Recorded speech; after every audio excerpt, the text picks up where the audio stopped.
आता तुम्ही म्हणाल की मालवणला गेली तर तिथून काय आणलं?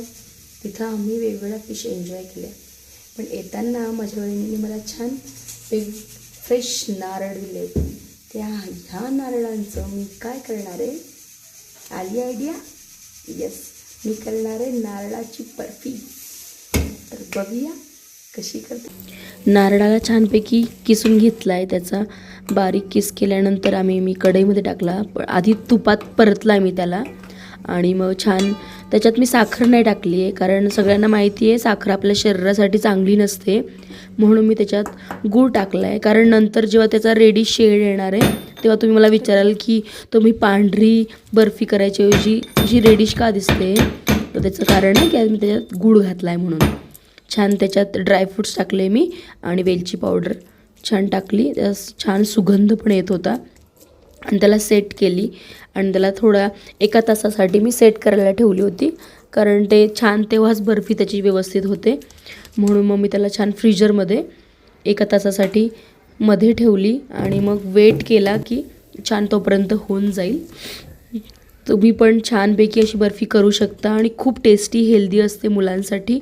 तिची छान बारीक अशा जसं आपण स्केलने किंवा हाताने छान तुम्ही त्याच्या बारीक वड्या करू शकतात, किंवा गोल लाडू पण करू शकतात. तुम्हाला जर मुलांना छोटे छोटे लाडू करायचे असतील तर त्याचे लाडू पण होऊन जातं. पण हे सोपं असतं म्हणून मी हे केलं.